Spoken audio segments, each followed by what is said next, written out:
Hey everyone, it's Daniel Elwood and Robert Johnson, The Last Nighters, and The Last Nighters can be found on Launchpad Media, where they're always launching new ideas in your direction. Tonight is episode 97 of the show. You can find the show notes more at lastnighters.com/97. We were talking about They Shall Not Grow Old, Peter Jackson's documentary take on the conflict, now known as World War I.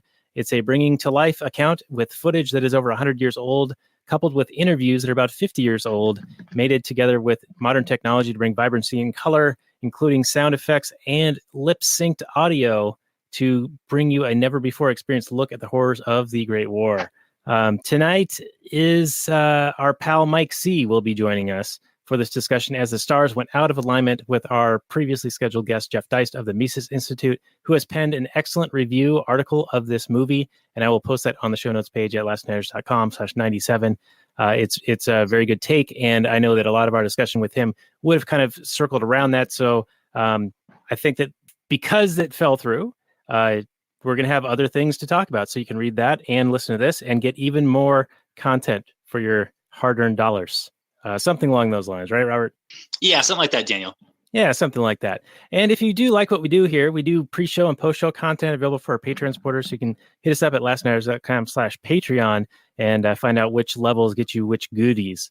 But Mike C., our guest for previous shows, most recently being The Warriors, one of his favorite movies. How are you doing, sir? Thank you for filling in while Jeff is unable to make it as he's with Ron Paul this weekend. So I guess he had like different priorities. Ending the Fed? Something along those lines. Yeah, I think that's a pretty good priority. From what I've learned solely by memes, that's the only real information I have about Ron Paul is that that's all he does is attempt to end the Fed. It's a pretty noble cause. And I might add that Ron Paul was a very important and influential person in my life. He's the one who kind of planted that seed and got me over to the libertarian anarchist philosophy that I now hold. Fair enough. Yeah, him and Bernie Sanders, of all people, teamed up to try to get an audit of the Fed. It ended up passing eventually, but it was too watered down to do anything by the time it got through. And yeah. I thought that was kind of interesting, the bedfellows desperation mix. Yeah, I do recall that. And that was back a time in my life when Bernie Sanders actually kind of made some sense to me. And so I was actually on his mailing list for a while. Nice. Yeah, I remember him talking with Ron Paul and seeing his name mixed in there. And I think that was my gateway into Ron Paul, actually. Fair enough. Yeah, I used to like Tarantino as well. You know, you grow up. How dare you, sir? Well, I think becoming an adult is realizing that Guy Ritchie does what Tarantino would want to do, but just better. Guy Ritchie? Yeah, absolutely. Aladdin? No, he didn't do Aladdin, did he? They force him. He makes these movies and they bomb, and then they force him to do movies that like will make money. Like he's currently doing basically like the third iteration of the Snatch and Lock, Stock. So they forced him to do Rock and Roller after he bombed 2 movies, and now he's bombed a couple more, so he has to like pay his dues again before they give him the $100 million to make an action film. I have heavy doubts. He hasn't made a good movie since Lock, Stock, and Snatch. Man from U.N.C.L.E. was good. Yeah. Revolver is fantastic. Swept Away is good. I even like that one about King Arthur. So wow. Okay, if you don't like it though, that's fine. We can be like a Tarantino and a Guy Ritchie guy. We can. Yeah. You guys. You can be like the Coke and Pepsi here. It's like pinball and video games, or dog people and cat people. Well, as much as we like you, Mike, I did share your recommendation for Under the Silver Lake with Robert. And he was like, well, what's that one about? And I'm like, I don't really know, but Mike really recommends it. And he was like, well, we know what movies that Mike recommends are like. So I got a friend like that. He saw Terminator Dark Fate. And I said, oh, what do you think about it? And he's like, well, I really liked it. I'm like, that's all I need to know. It's woke. That's all you need to know. Yeah. That's the one, Living at Home, by the way. All right. Well, hey, Mike, you want to mention any of your goodies for our audience? I'm sure they're familiar with you so far, or at this point, since you've been on with us 5 or 6 times by now. Like my SoundCloud? Yeah, your SoundCloud's got some new stuff. Yeah, that's kind of the only thing that I'm doing that's getting out there right now. Anyway, I'm on SoundCloud. It's Mechanical Dream Revolution. It's really kick-ass. It's getting better every day. So go check out my new album, Don't Fuck Kids. Which is kind of a PSA style, 1930s PSA style is the motif. There's a lot of good trance in there and like a bunch of, I don't know, it's like experimental. Like I don't even know how to describe the genre at this point. No, yeah, it's a mix of copyrighted content along with other copyrighted content mixed in with some beats and some news clips. And it's actually pretty compelling stuff. I give it a fair number of listens. And you did mention the PSA style. What was it? I watched Death of Stalin not too long ago, and they literally had like a poster like "Don't eat your children." Yeah, the Humidor, right? Yeah. That's a real thing. Yeah. So And that's like remind me before Peterson got caught being a meth addict. He used that was one of his staple sort of attack patterns, as he'd talk about how the commies had propaganda posters to not eat your children, or not even just PSA posters to not eat your children because of the starvation that occurred under Stalin, right? In the Ukraine, I guess. Yep, because parents need to be told not to eat their kids. Well, they do if they're starving, I guess. And you've made the individual such a such a negative concept that's like completely outside the realm of their thinking, that they just see other people as cogs in a machine and children as food. If you're at a point in your life where you're thinking about eating your kids, I don't think a poster is going to sway you one way or the other. Yeah, no, fair enough. Well, it's kind of like, the anti, like a campaign to be like, don't rape girls. And I'm like, yeah, I know. But I don't think that's going to convince rapists. Yeah, it sounds like the whole gun control argument. Yeah. Like, well, the criminals aren't going to... I'd rather have a gun and not need it than... Anyway, speaking of guns and horrible events, let's talk about They Shall Not Grow Old in World War I. So we normally start out with the Google description, and just a reminder, this is episode 97 of the show. Show notes more at lastnighters.com/97. You can find the links to Jeff Dice's movie review and also Mike C's Mechanical Dream Revolution SoundCloud profile, where you can listen to the music that he has created there. It is quite good.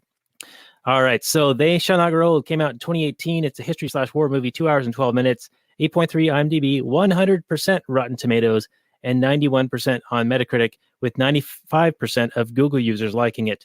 The description reads, using state-of-the-art technology and materials from the BBC and the Imperial War Museum, the filmmaker Peter Jackson allows the story of World War I to be told by the men who were there. Life on the front is explored through the voices of the soldiers who discuss their feelings about the conflict, the food they ate, the friends they made, and their dreams of the future. This came out in Russia and Canada on October 16th, 2018, had a limited release in the United States shortly thereafter, and made $19.9 million at the box office. Peter Jackson was a director. I read that he looked at over 600 different interviews or 600 hours of footage. It took him about a year to figure out what he wanted to include, and he accepted no payment for his work on this. So that is the description, and I'll go to Robert first, and then we'll go to Mike. So, Robert, your take on that, and then anything you would like to open with. Well, it definitely seemed like a labor of love, and at the very end of the film, he does say, like, this is for my grandfather, or something like that. So it very much seemed like somebody that wanted to do something in remembrance of the people that mattered to him in his life. So, yeah, the one thing that really strikes you when you watch this film is, well, first of all, the footage. I've never seen World War I look this good. The only time I've seen video of World War I, it's been black and white, grainy as hell, tiny, and of course, there's never any sound because, yeah, they didn't have microphones and whatnot back then. So right, and the frame rate's all off, right? So it like kind of looks janky. Yeah, but this is all smoothed out, like you said. It's colorized really, really well. I mean, it's not perfect, but how could it be?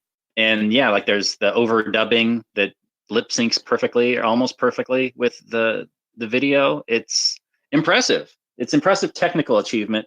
And then it's also kind of unique in that it really is just a bunch of grunts telling their story, the good and the bad, and not really interjecting politics into it, even though that's what I would want to do. But it really is just, turning on the camera and the microphone and interviewing these guys about what they experienced. And in that, I think it's a fitting remembrance and memorial for these guys and what they went through. I think it turns out to be a anti-war film just because of the nature of it. They don't really shy away from showing the bloated corpses and the rats and the muck and the garbage and the filth that they had to deal with on a daily basis, on a constant basis in the trenches. I've mentioned many times the Hardcore History podcast that I've listened to by Dan Carlin, who does I think he did like a 25-hour take on World War I, and he really gets into the idea that the muck that was created, and they show it in this film. They had these pathways, like just like wood pathways. And if you fell off, you're pretty much dead because you get stuck in this muck and it's like quicksand and you fight and you struggle and there's nothing anybody can do to get you out of it. And so then you just eventually suffocate and die. And it's just horrific. I was glad to see that here.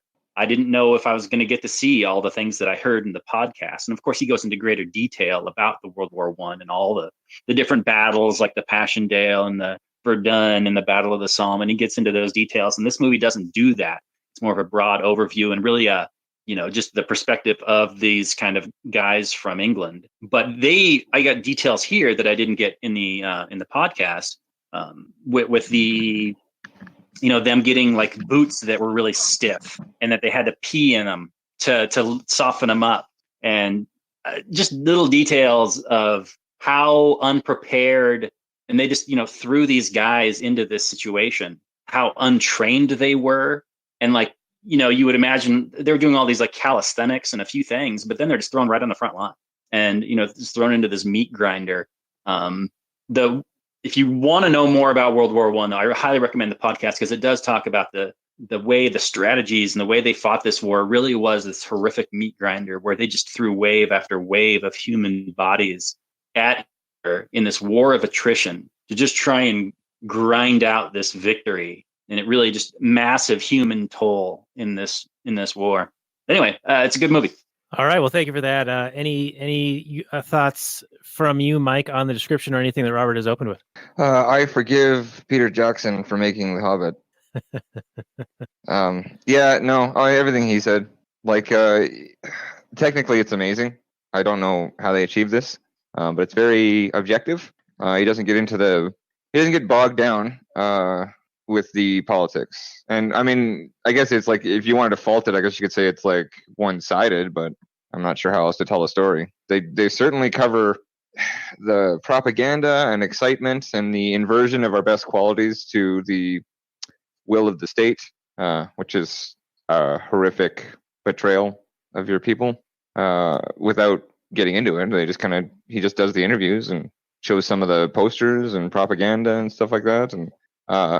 And then just kind of matter of factly talked about the just horrific conditions that the soldiers had to survive in. So right, yeah, no, they were in there for so long that they became desensitized to all of this, to where it didn't even affect them any longer, or they could laugh at a corpse and like the guy was smoking a pipe, or they would put a pipe in this bloated corpse as a joke because what do you do?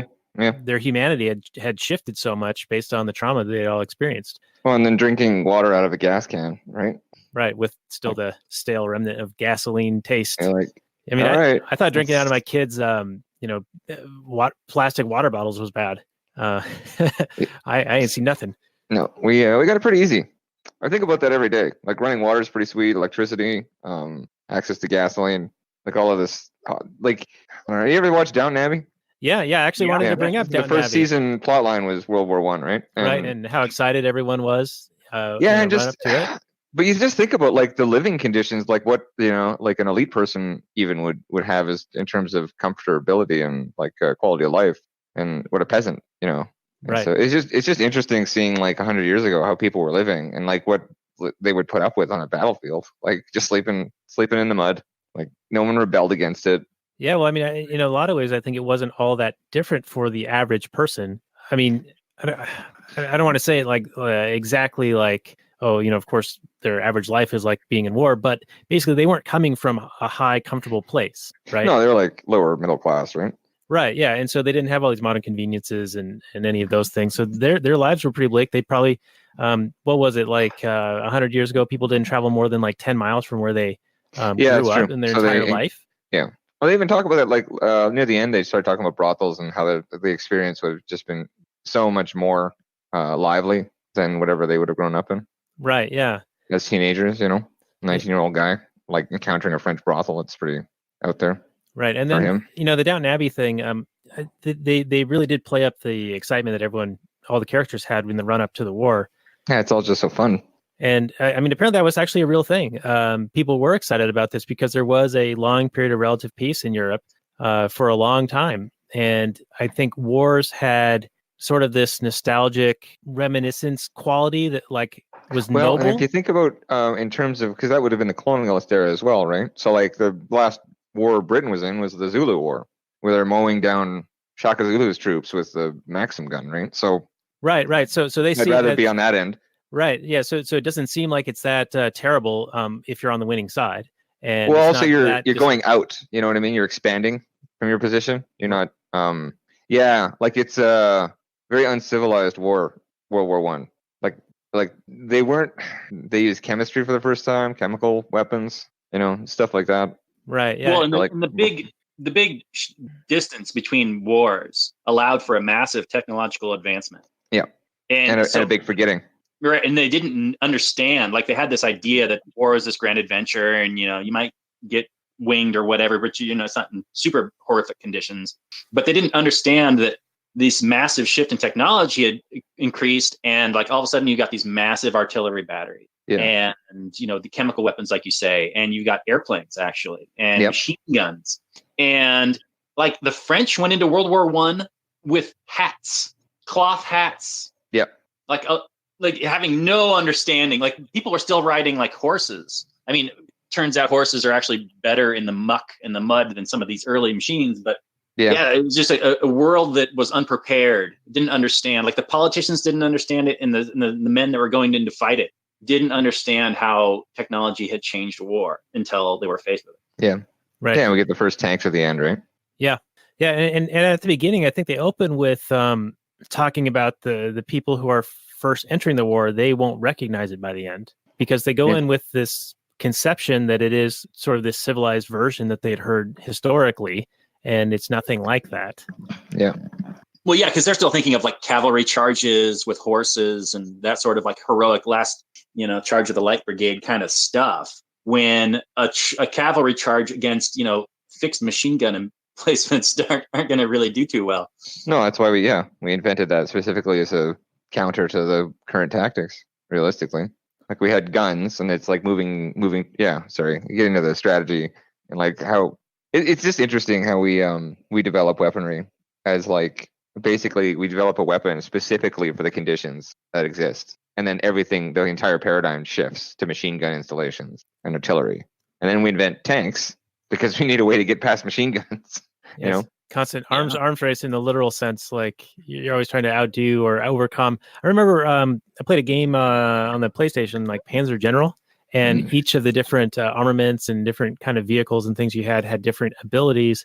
Some had more defensive, some had more offensive, and you would have to strategically place them and use them, maneuver them to cover your flank and make sure that you're not going to sustain a bunch of damage and then defeat the enemy. And you kind of see that in real life kind of happening. And somebody, I forget who it was that said this, but you're always like in your preparations for the next war, you're always arming yourself as if you're going to be fighting the last war. And I think that's the French especially, right, and that's very true with World War One as we're discussing here. Yeah, it was a marginal line for I got to try very hard not to talk about World War II. So I'll just say I'll make my one comment, which is that the French were prepared for World War One in World War II. They got really used to the ideas of it, and they're like, okay, we'll have this big. We'll make the trench, but we'll make it out of like concrete, and we won't have like water filling up inside of it and mud. It'll be great. And they were like, the Maginot Line was very much an antiquated design as soon as they were done building it. But like that's my point, though, is everything is right. Like you get ships with cannons. Like cannons, has its lifespan, and like you'd have to build a fort. Like castles didn't work anymore because they couldn't withstand the artillery. So you had to build a fort that had cannons on them, and they built like these sort of triangular designs, and the engineers were completely different mindset. And it's just like all this infrastructure has to go into it, and all of this research and development, and then it's only for one iteration. They have to move on to the next thing almost immediately. Yeah, there's a couple of forts near us where Robert and I are that are on the Puget Sound, and they're on various sides. So it creates a triangular firing zone for any foreign vessel trying to enter. But they were built in 1880s, and they were only active through, I think, World War One, maybe. Yeah. No, they'd be useless in World War One because the artillery would go further. So they would have been okay. Or were they? It sounds like they would have been for earlier stuff, like Civil War era, ironclads and such. Yeah, probably would have been more effective versus ironclads. Yeah. So there's a really interesting period, right? Because like ironclads were around for about 15 minutes. We went from like we went from like wooden ships to these weird iron ships that were steam powered, and then immediately moved past that because it was just kind of retarded. You know what we should do? There's a movie called it's Matthew McConaughey called Dirt, where he's looking for a sunken what's it called, ironclad in Africa filled with gold. Is it called Dirt or is it Mud? I know he's in a movie. Oh, called Mud, maybe, I don't know, something like that. Okay. No, Mud's a different story. I think Mud's like a Right. sad dad taking care of his kid or something. Yeah. Okay. Well, So I don't mean to derail this. I just no, we'll look it up. We'll look it up. it's a much more lighthearted killing in those kinds of movies. This was just there's a lot.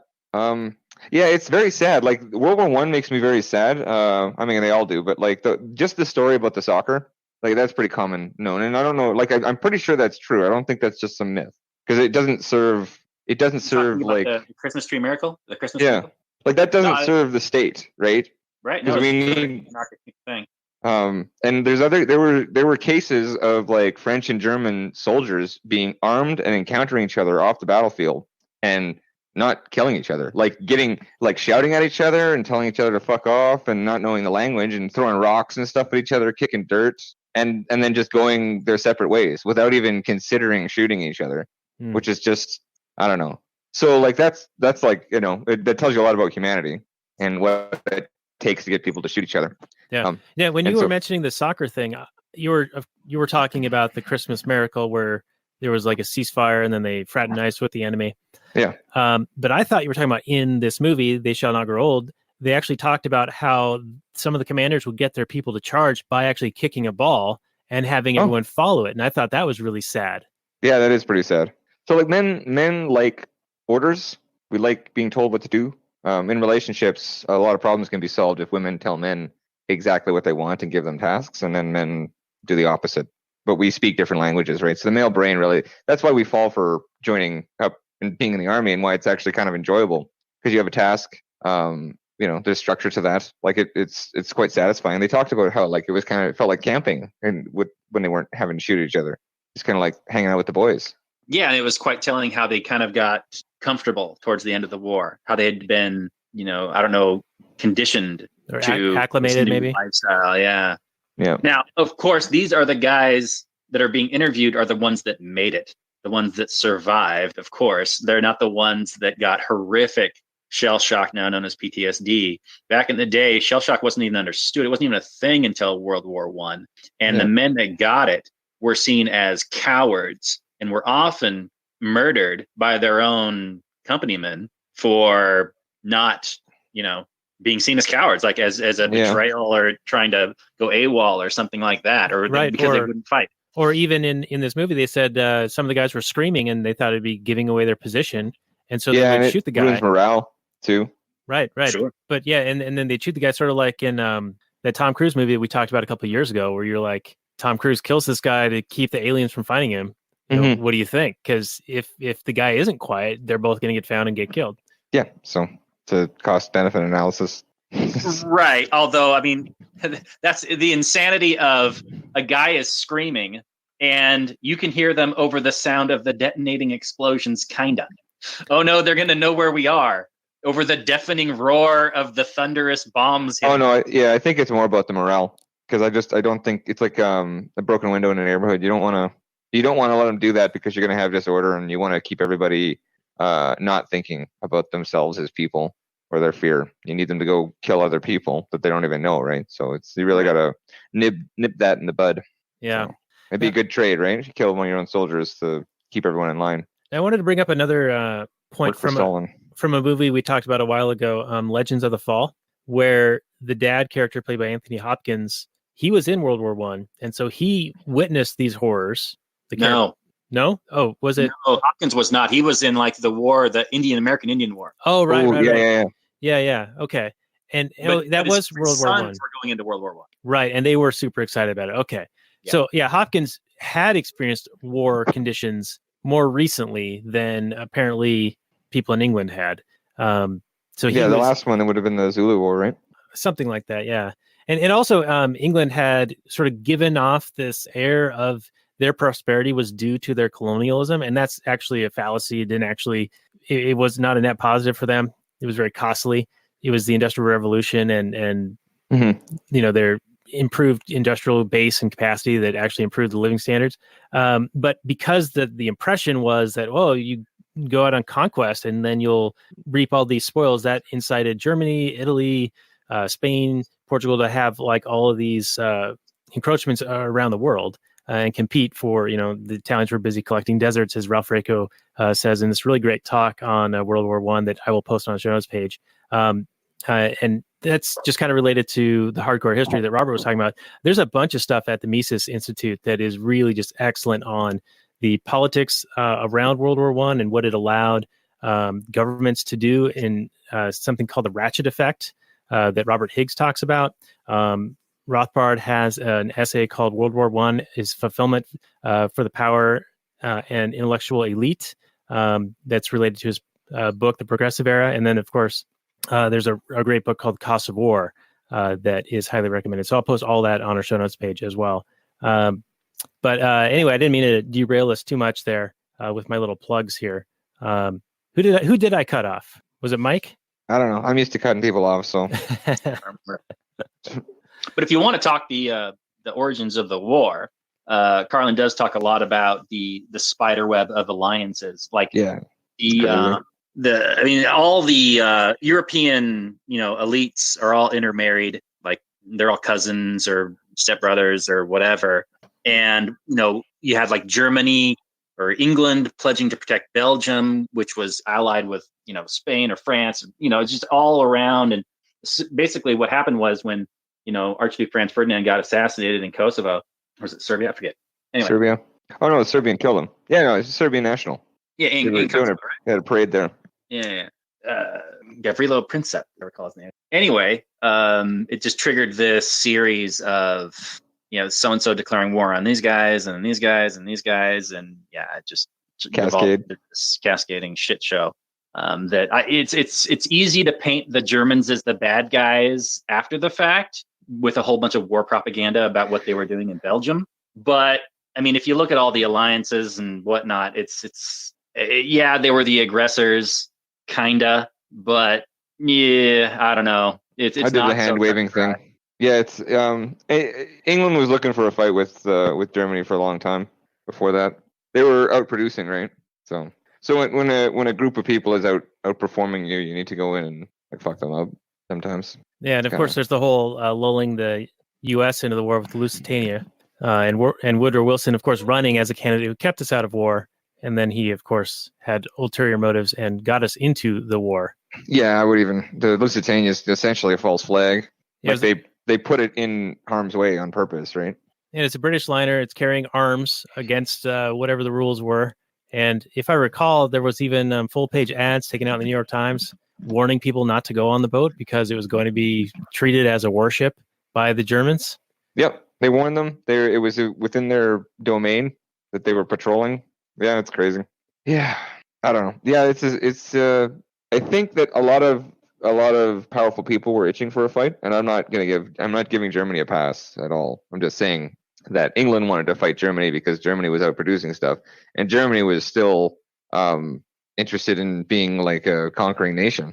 So I think we could have avoided a lot of problems had Bismarck just occupied France for like 30 years, though, and the Franco-Prussian War kind of weeded out some of those Marxists there. Is that when they took Alsace and Lorraine? Yeah, and then they had a parade in Paris, right? Instead of conquering them, because they were kind of like, well, they're the French, we should respect their surrender culture.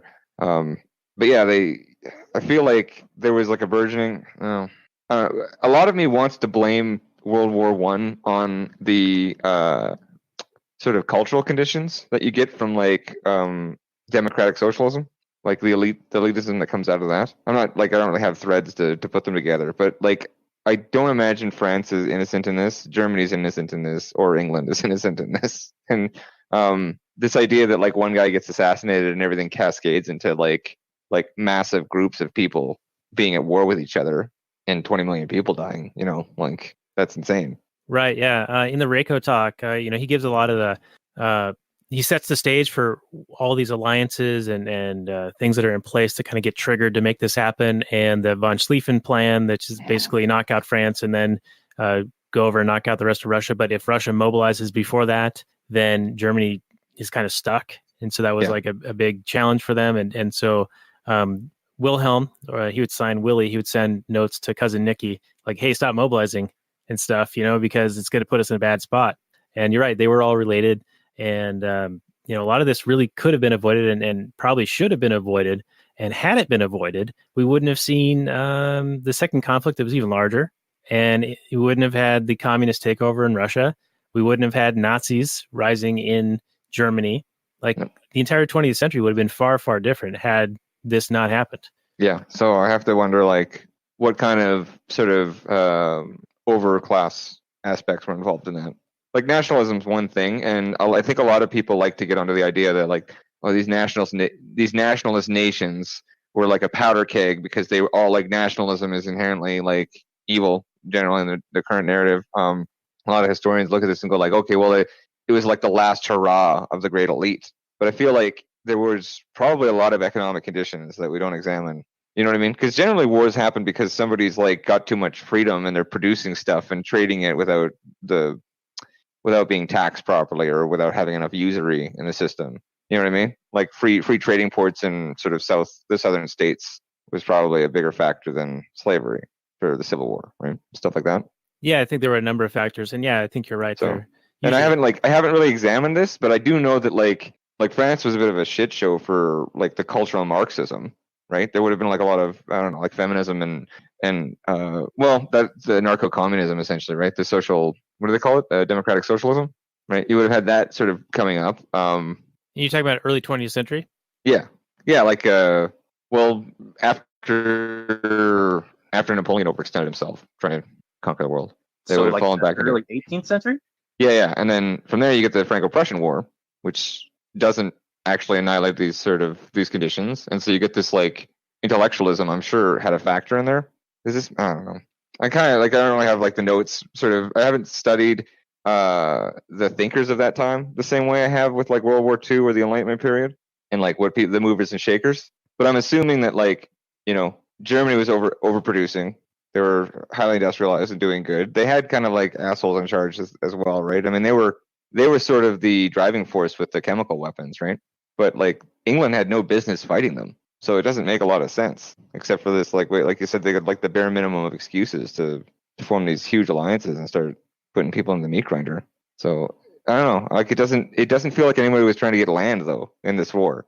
Well, I thought Germany was definitely trying to gain land. Like their old empire, I guess, eh? That's what they're going for? I think they were trying to not be surrounded, as I understand it. Right. Because they have access to the sea at that point? Yes. Well, yeah, I don't know. North. Well, because Austria-Hungary was dying and also being under a bunch of pressure for, Slavic people to secede and create their own nation. And then Germany would have been surrounded on all sides by hostile neighbors. Yeah. Yeah, that's how I understand it. Destroy this mad brute. So what, like, all right, when is this poster from? Oh, you're talking about that propaganda poster? Yeah, I'm trying to think of like what this like, because I know that like they didn't like what Germany was doing, and they had a bunch of assholes in charge.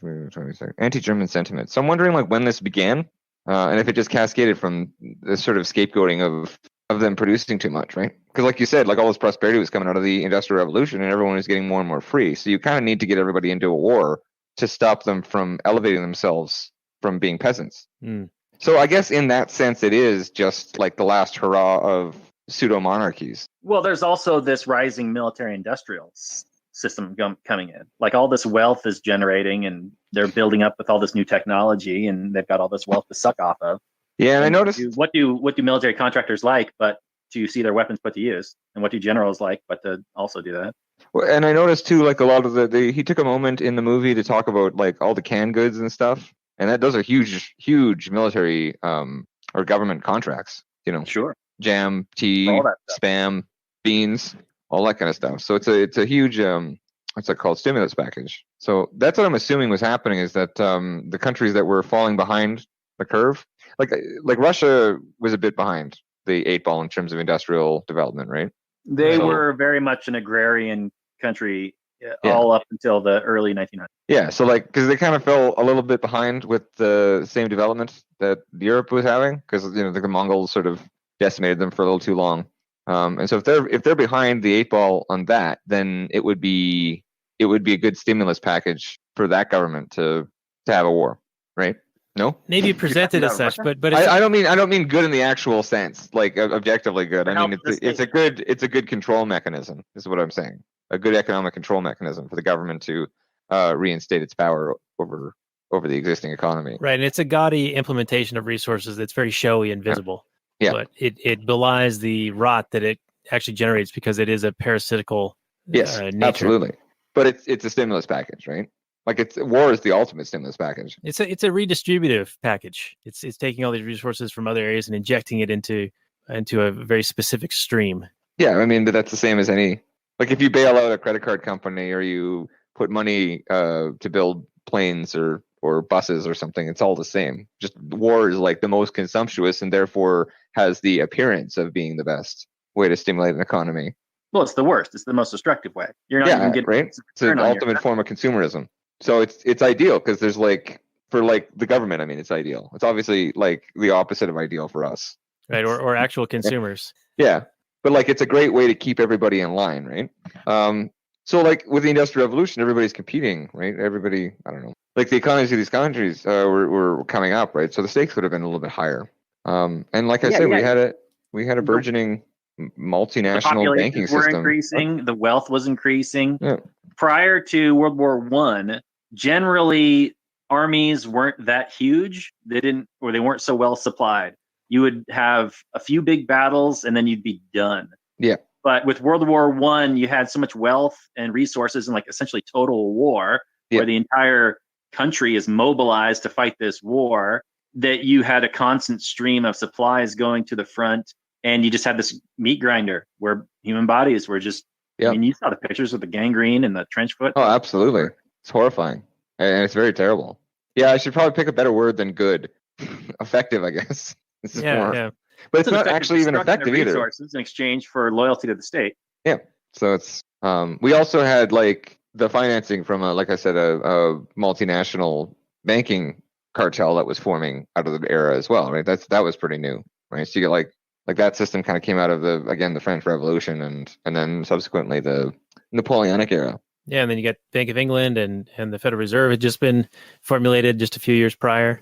Yeah, so without getting like a tinfoil hat on, I have to wonder like how in debt the leaders of countries and the governments of countries as an abstract were to these users, the banking system, because like you need to finance a war, right? And then the spoils are never going to outweigh what you've put into it at this point, because it's just we're not hitting each other with sharp sticks anymore. Wait, it's cost ineffective right now. George Bush was wrong that the Iraq war would pay for itself in the bounty of oil. You know, it almost did. It's only off by a couple billion. We just need to go in there a little bit longer. That's another benefit too, right? Because we broke up the Ottoman Empire and we drew borders wherever the fuck we wanted, and then instilled our governments we wanted afterwards, which I think was another motivation. Like, I mean, the reason we have the Kurdish conflict is because they didn't give them a country. They're like, okay, this is what Iraq looks like, and there happens to be these people here and these people here, and in the back left there's another cluster of other ethnicity, and they all think that they are independent. And like I said, that was another product of World War I. Right. And I can't imagine that's like an accident to break up this massive empire, right? Very well may be. Now, we are actually getting a little bit long on this episode, so I want to make sure that we cover off a couple of any other notes that anyone has. But before we do that, I do want to bring up this idea that I had, and it's a bit of a theory, but that the concept of this being an anti-war film, because it does take that grainy Charlie Chaplin-esque imagery and brings it almost to life to where it's actually visible, the horrors and the traumas that are being exposed, is a way of showing it in a new way so that it does engender a visceral response. Like people will become aware of how it actually was versus seeing it sort of through this filtered lens, right? Because it seems to me that war and war reporting had been going along a certain path from war to war. More and more of the atrocities and damage that was being caused, and then the traumas that were being experienced were coming to light, and that also rose with a anti-war sentiment in the population. And we saw that in the 1960s in the United States. There's a big anti-war movement because of what was happening after the Korean War and into the Vietnam War. But a lot of the reporting we were seeing at that time was, fairly unfiltered. And then you move forward to our generation. I grew up on like the Gulf War, and it looked like a video game. And then the embedded reporters in Gulf War II were basically like in front of green screens and like made up. Oh yeah, there's a lot of fake. Yeah, a lot of shit out of that era. Yeah. Yeah, and it's like when Hillary Clinton said that she was getting shot at getting off the plane in Yugoslavia or whatever. I mean, it never happened. There's video of it. She's clearly lying. But more to your point, there was literally blue screen reporting. Right. Yeah. Yeah. They used fake footage. They made fake news. But I think what that is doing is it's separating the horrors of the war from the visibility, from the view of the public, and so that chops away at the root of the anti-war sentiment. Because if you don't see what's happening, then you're not aware of it, right? And so it's easier and easier to become more accepting of the propaganda and the lies that you're told in media and in the government schooling. And so I think that might be a big reason why we're seeing less and less anti-war sentiment in today's day and age. Especially, I mean, like we talked about earlier, Tulsi is the only candidate out there who's even mentioning it, and she's being blackballed because of her stance on this, when it was a very mainstream position, even last election or two elections prior. Yeah, well, we have this idea that there was some sort of golden age of journalism where like reporters did their job as like the guardians of truth, and they unearthed all this corruption, and that was never the case. Any reporter that actually did honest journalism was an outlier, right? We invent these media technologies like the printing press and stuff, and we just started printing out propaganda flyers. Right, and I don't mean to put them on a pedestal at that time in like the 60s and 70s. What I'm saying is that perhaps the media military conglomerate complex didn't have their arms around it. So what did get out wasn't controlled enough. What's interesting to me is this. Okay, so like as media technology progressed, we've had this struggle with governments or concentrations of power trying to dominate through narrative, and the democratization of media is like in direct conflict with that. So it's like we develop a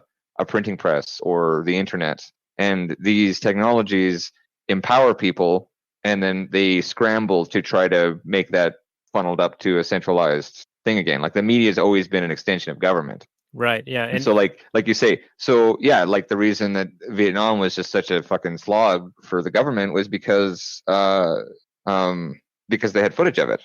So what they had to do is like sort of undermine the whole anti-war movement with drugs and hedonism, and embed CIA members through Mockingbird into the media to start like spinning the cultural, like the zeitgeist towards hedonism to try to get them off of the anti-war.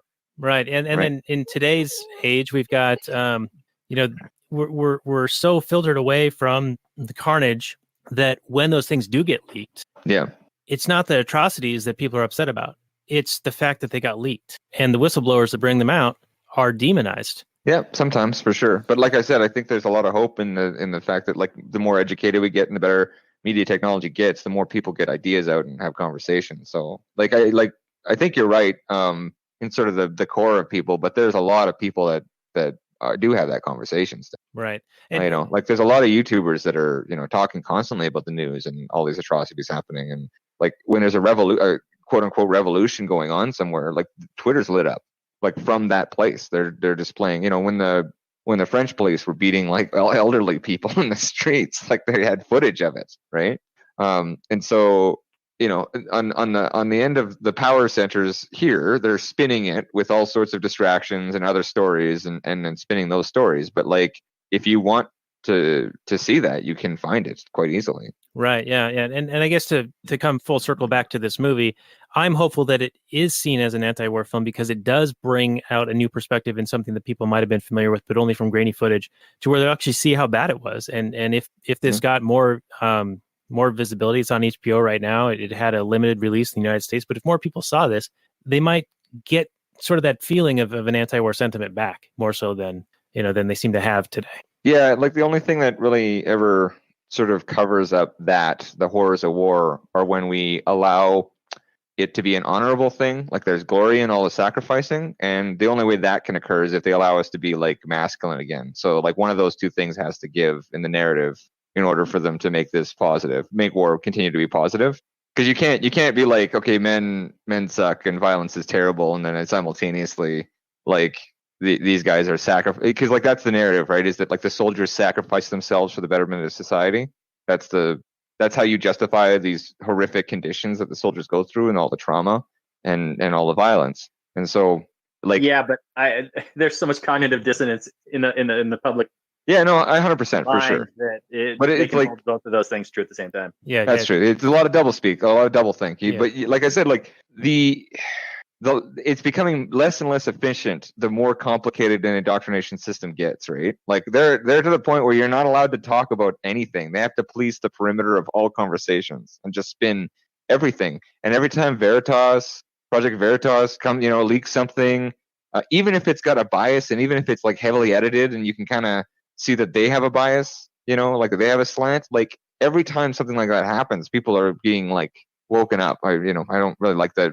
They've kind of commandeered the idea of woke, but like it is an enlightening experience, right? To be assaulted with these new ideas, be like, hey, this is what's happening in the world, right? Right, and we never know what's going to be the thing that is that seed that gets planted that sparks somebody to go and dig further. I mean, I think it's been different for me, as from you, as for, many people. There's a different thing that kind of catches them. That's one of the reasons why we do this show. We hope that people who listen, they have a little bit of interest and maybe perhaps pursue it a bit further, like with the Dan Carlin podcast or with the links that we're going to have on the from the Mises Institute on the show notes page for this one. Okay, well, I feel like plugging my shit right now, actually, because that was what I was going for with this last album. I don't know, like you obviously like Boys Will Be Boys a lot better because it's like hyper masculine and really fun, and right. And but just like me. What? just like you. Nice. As a side note, the White Feather campaign of calling men cowards for not joining was so effective that the British government had to issue like stay-at-home badges of honor so that men could wear because they needed they couldn't have everyone join. They needed people to like produce munitions and like run the post office and shit like that, right? You can't have everybody go. So they had to issue these badges so enough men could stay home without being like accosted by these women handing out feathers. So that was kind of funny. That's another interesting thing to see in the film at the end when the soldiers came home back to England, how they were not treated very well. And no, they're always discarded soldiers. It sucks. Yeah. And I remember that being a thing after the Vietnam War, but I thought that was because of all the anti-war sentiment in the population. But in World War I, it seemed like everyone was like gung-ho about, war is going to be great. Let's go and do this. It's adventurous. It's noble. It's whatever. But then when they came home, it's like the people didn't even really care. It's like... No, and they've kind of they've lost their manners too. So like they're a little more brutish and like give a shit about things less. Like they don't care as much about like certain rituals and etiquette. So they probably have a demeanor that's much more like comfortable with their own body and also like maybe a little bit of aggressiveness to it. So that's going to put people off. And then they weren't there in the war and they don't really appreciate what actually happened or anything. So they just kind of discard these people. And simultaneously, it's like, especially with like veterans and like being wounded and stuff, it's like really it's quite a burden for the society. So it's better to just pretend it's not there. And, I think that's why we do that. I don't know. I wonder if the propaganda was different, perhaps, for World War II. I mean, that's when like those newsreels would play before movies and it was all exciting about all the events that were happening. And it was more triumphant and celebrated as far as a victory goes. Oh, yeah, we did. Yeah, they did have a good return when they came home. They were honored. Yeah, World War II. But only for a bit, like only aesthetically. Like a lot of men had a hard time finding work and stuff like that, right? Like the economy was booming, though. So that was the benefit as well. Right. Well, it became booming because you just released all these resources back into the free market, back into. Well, they also took resources from the places you invaded too, right? Essentially, is that? I don't know so much in World War II. I know that it just took all these misallocated. Yeah, that's true. Yeah, and dump it back into the thing, right? Right. Well, and then on top of that, there's like the huge, and then the Fed would have been like printing money, manipulating the money so that like we'd have a boom kind of engineered out of that. Well, and you can actually make cars and tires again. There were no cars made from 1942 to 1945.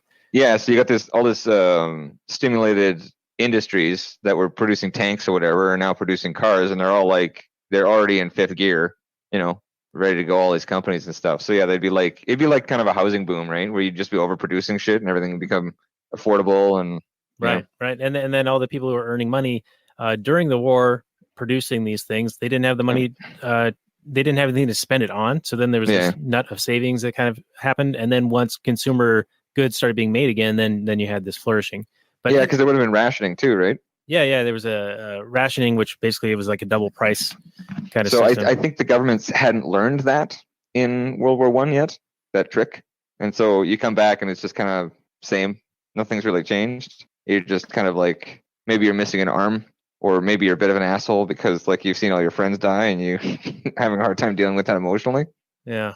Well, what do you say we start to wind this down? We're about over an hour here. So, Robert, do you have any other notes before we get into the final summary and review stuff? Well, I just wanted to get back to what Mike C was talking about with the White Feather Campaign. The reason why that White Feather Campaign was so effective, and it was basically where they would have these young, attractive groups of women rove around the streets, and if they saw any man of like fighting age out about, they would go up to him and shame him by putting this white feather on him or giving it to him. And public shaming is massively effective because it attacks your sense of masculinity, your sense of group belonging, right? You're seen as like an outsider. You're not contributing to the protection of the society. You're not seen as the protector, and that's your job as a man. So it's just this predatory state that turns the best things about men into a destructive force. And that's just another reason to really hate the state. Yeah. Yeah, well said. All right. Well, I think we're gonna have to call it here. So let's get into final summaries and reviews. And Robert, you want to start us off? Sure. Yeah. So Pete Jackson came out with this film, and I didn't expect it from him, but the guy does all kinds of stuff. He's done fantasy, he's done horror, he's done anti-war or war. Usually when you get a war movie, it's more of a war propaganda film, but this just lets the soldiers tell their own story. So it ends up being an anti-war film, even though I would say the soldiers themselves at some point, talk about how they are having a good time, because there is some aspects of, like we said, this show to being around a bunch of other guys with a task to achieve. Men really are task driven. We like doing things. We like accomplishing things. We like fixing things. And sometimes we like, taking orders and having something to do, the clear goal. Unfortunately, with war, that is rarely the case. And that often leads to a lot of frustration with the people that end up fighting wars, is they say that they weren't allowed to win the war, or they didn't see the purpose in what they were doing a lot of the time. Because a lot of times it's less, it doesn't suit the political needs of the people in charge to win the war or to take certain objectives or to destroy certain things. So that happened a lot in the Vietnam War. That's well documented. But I'm sure in all wars it's been the case, where winning a war and fighting a war are not the same thing. And you see that a little bit in this film, where waves of human bodies are thrown at barbed wire and machine gun nests to take a couple 100 yards of ground. What are you going to do that all the way to Berlin? How many human lives is that going to cost you? How many millions and millions of human lives is that going to cost you? I know the generals were coming from a previous war. They had to learn the new tactics. I know the term rolling thunder was a technique of artillery bombardment invented in the First World War, because before that, the artillery was not synchronized with troop movements. But when they finally figured it out, that they would bombard the area just ahead of the troops and kind of follow them as they advanced, it was way more effective. But before that, you had a whole bunch of your own artillery landing on your own troops. You had, like what happened in the movie, you're running into barbed wire that's not cut when it was supposed to be. So you're sitting there getting machine gunned while you're trying to cut barbed wire. That's always fun. Anyway, yeah, the movie itself is quite well done. It's a technical achievement. Like Mike said, I don't even know how exactly they did all this. I mean, either the AI is just getting really good at figuring out what these frames were supposed to look like. So maybe in the future it'll look even better as the technology gets even better. But it really looks great now, and it's well worth your time to watch this. It's a pretty important film. It's well done. It's not as political perspective as I would like, but it's an honest film. I'll say that. That's my final word, is that this is like a very, very honest film. So a number, it's like an 8.5 if you want to give it a number. I don't know. All right. I think that's a good number. I think that works. And I have similar sentiments to you. I mean, it is pretty amazing. And it turns out that they actually did colorize like about 100 hours of footage. And we only see about 2 hours of the footage here. But for the Imperial War Museum, Peter Jackson's team ended up colorizing all of it, everything that they had. And so it's pretty amazing. And I kind of view it as, in the right light. Yeah, this is an anti-war film because of sort of my theory that, it brings it more to life and makes it more real for people. But it also seems almost as if it's made for a museum, like an exhibit, to where you're watching and you're just hearing the recollections of the people, and you're watching the footage, and it's, made more real. But it's also very direct and kind of dry, and there's no real sense of place or time. Like it was really unclear to me in watching this whether I was watching sort of a progression across a number of years, or if it was a couple of weeks, or what was really happening. And if I were to rewatch it again, I still don't know if I could pick up on it. I think by the end it was the end of the war, and the beginning was the beginning of the war, but that's the span of like 4 years. But it certainly isn't presented as such, and there's no sense of place. And I think that was intentional on Peter Jackson's part, because he wasn't trying to provide like a historical account of like this battle and this battle and this event and that event, and this happened at this time, this happened at another time, because you get that all over the place, right? There's accounts of it, all of those big events and big battles, and history books and documentaries and things already done. So in a way, it's sort of like this almost more, what was the experience like for the people who were there, and how do we make it more real? But in that, I sort of didn't get the sense of where things were at in the progression. And so that was a bit of a demerit for me. So I'm going to go with an 8. So not your 8.5, but it's still really well done. It's an amazing technological achievement. And I do highly recommend that people do check it out. It is on HBO right now, and it is available for purchase, which our guest Mike C had to do in Canadian funds, unfortunately, but they still accepted them. And now he owns the digital rights to this film himself. Read the fine print. So, Mike, why don't you give us your final summary and review, and then we will button up this episode of The Last Nighters. I would define objective evil as the subversion of a laudable quality to the subjugation of the person and the betterment of and control to a concentration of power. If that makes sense. So, like when the government takes a good quality, or even when Coca-Cola takes a good quality that we have and subverts it or inverts it to something to nefarious end. I think that's truly like how I would define evil. And you see this sort of through the objectivity of Jackson just presenting like the men just talking about what happened to them and everything. Which I sort of caught on at the beginning. Like a lot of the beginning, like they all just kind of signed up and everything was good, and like it's a laudable quality to want to like defend your home and things like that. It's a laudable quality to like want to be a hero and things like that. And it's just terrible to see that used against a young man. So I really enjoyed that. And I think like coming back to the narrative of the actual sort of timeline of this, I think there's an emotional arc that makes sense. And then it just kind of bookends with the beginning of the war and the end of the war, and everything is in line. And it makes sense in a vague way. I think like there's a real like, well, there's a through narrative to it. So I didn't feel lost at any point. It does kind of almost belong in a museum. It's certainly a documentary approach, but there was like he managed to tell a story in a very like effective and efficient way. So I'm quite impressed. I'd say 9 probably.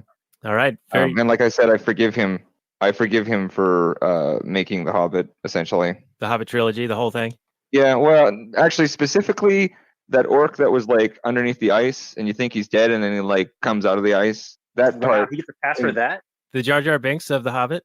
Yeah, that scene just made me like, I'm like, you've betrayed us as audience members, but now I feel like he's back in the black. So all right, well, very good. good. Read in the ledger before for sure. Well, thank you again for filling in on this episode. You brought an interesting perspective, as you always do, and I feel like that we had an entirely different conversation than we were going to have had. Yeah, I hope I didn't sound too crazy. yeah. I felt a bit kind of out of it, like trying to pull these threads together. But No, I think that's enough. I mean, just okay. get people interested, and they can do their own research and see what they can find out. But definitely check out this film, and have your family and friends watch it as well, because it is amazingly done. It's a new perspective on an old event that people are probably already a bit familiar with, and that can only benefit truth and light in the world, seeing things for what they actually are, and how bad things were that these guys went through. And the thing that stuck with me in watching this was just what an atrocious waste war is. Just That's fair. Yeah, and the arbitrary nature of which side are you on? So we're gonna try and kill each other now. Like those German guys, British guys are like, oh, they're just fine. They're good guys. They went to school with us, and we would have been friends, but instead we're just trying to kill each other. Right. Yep. Exactly. So anyway, that's our take on They Shall Not Grow Old for Armistice Day. This year, the end of the war was 101 years ago on the 11th. And so thank you guys for joining us for this episode. Thank you, Mike C. People can check you out at Mechanical Dream Revolution on SoundCloud. We will have a link to that on lastnighters.com/97. And next week, we have another guest coming up. We're going to be doing the Breaking Bad movie, El Camino, with Jared Wall of Anarcho Land and Breaking Anarchy, I think is what his other website is. And it's an analysis of the Breaking Bad series with libertarian themes spelled out. So anything he finds in the series, he writes a book about it, and he does articles about it on his website. And it reminds me of what we kind of do on this show, where we talk about movies from a certain perspective. He's looking at a very specific and very well done television series in Breaking Bad. So we'll be having him next week for the El Camino movie, which should be a lot of fun. Absolutely. One of my favorite series of all time. So I haven't seen the El Camino yet. I'm looking forward to it. Yeah, available on the old Netflix. So people do check that out if you would like to have watched that before listening to us talk about it and say a bunch of nonsense. It'll be a good time. But Mike, thank you again for joining us. I hope you can stick around for some of our Kathleen Turner Overdrive, which is the bonus content available for our Patreon supporters, and they can find that at lastnighters.com/Patreon. Any other ways people can support us, Robert? I know you've got a good list. You memorized this. You've said it a number of times, and you can bark it out on command. Well, I make it up as I go along, but people can leave a like. They can support us on Facebook. They can sign up to our Facebook group. They can subscribe to us on YouTube. They can leave a review on iTunes. They can go to Trubster.com and buy some merch. They can tell their friends about it. They can tell themselves about it in their dreams. They can tell their family about it. They can, they can write in the sky about it if they want to like rent a plane and do that. But anything they do that promotes the cause of liberty is aces in my book. So thank you in advance for all those great things. You're the best. All right, very good. Any final words from you, Mike, before we get into some bonus content? War is really bad, unless it's good, I guess. Unless it's necessary, quotation marks. They didn't take those babies out of incubators in Kuwait. That was a lie. So don't listen to the media. That's they're full of shit. I keep hearing this. The media is an enemy of the people, and it's starting to seem more and more accurate. Is an extension of the state. So by virtue of the libertarian principle, which I'm more of a minarchist, I think, or like a libertarian fascist sort of. But the principle of anarchy or moving towards liberty is that, the state needs to be put in check, and media, the mainstream media tends to be an extension of power structures. So they are the same people. Right. Not a check at all. They're an enabler. Yes, absolutely. Provide some cover. So, try to spread the word. You talked earlier about, I'll make this really quick. You talked earlier about how to plant those seeds, and that's what memes are. So we just have to figure out how to reduce ideas down to getting people to question stuff and be willing to plant those seeds and come back in a couple of years. Epstein didn't kill himself. All right, very good. Well, thanks again, Mike, for joining us, and thank you, audience, for listening to us. You can find the show notes more at lastnighters.com/97 and also on the Launchpad Media, where they're always launching new ideas in your direction. And with that, we'll say good night from last night.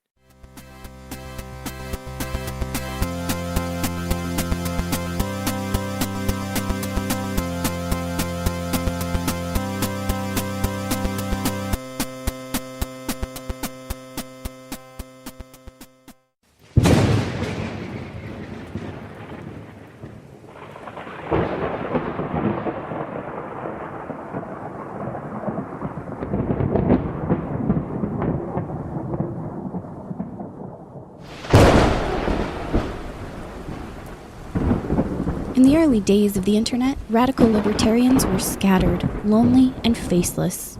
Without direction, they resigned to scour the web, sifting through content providers in a wasteland plagued by YouTube demonetization, Facebook jail, and covert internet censorship. But then, in 2017, the Libertarian Union was formed. Finally, the average Joe libertarian could find a thriving community of independent podcasters and content providers, all in one convenient location. At Libertarian Union, we'll always have the latest news, interviews, discussions, and even movie reviews. With hundreds of episodes and more added all the time, you'll always find something fresh at libertarianunion.com.